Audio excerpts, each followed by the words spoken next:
We're joined now by Janice Thompson from Fruitridge Gardens, and we are here to talk about some gorgeous flowers that'll help keep our gardens looking great this summer. First, let's talk about these.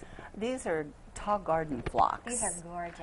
You know, in the spring we get the small creeping phlox that just, the color just bounces out at you, and it, you know, creeps along the ground and over walls. Well, in the summer we get the tall garden phlox.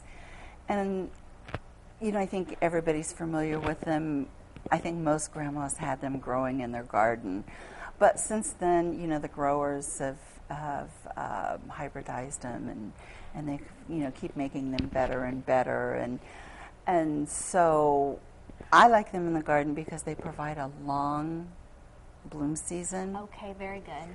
And they also just really attract attention. And I don't know if you can smell them, but they smell... They smell awesome. Absolutely wonderful. They do have a real perfumey smell. Very good. They make a nice cut flower. Okay. In the garden, they like a sunny place.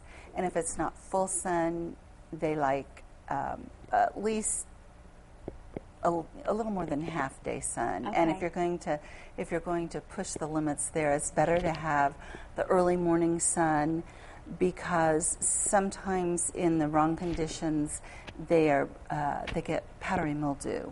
Okay. But we can work on that by putting them in an area where it gets the full morning sun, not planting them right up against a fence or a building. Leave them out a little bit so they get good air circulation.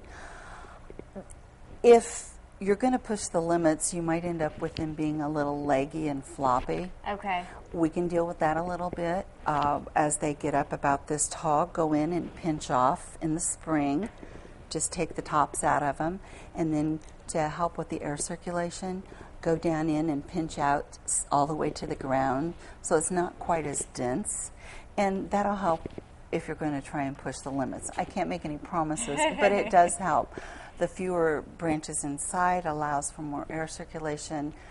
They're not getting quite as much sun, so they're going to be leggy. So if you pinch them back, it's going to encourage them. They'll be a little fuller, and they won't be as floppy. Well, very good. And real quickly, let's talk about the hydrangeas real quickly. These came off the same bush. Yes. Now, I know people, I get that question all the time. People are always saying, oh, they've had to put two together. Well, not so.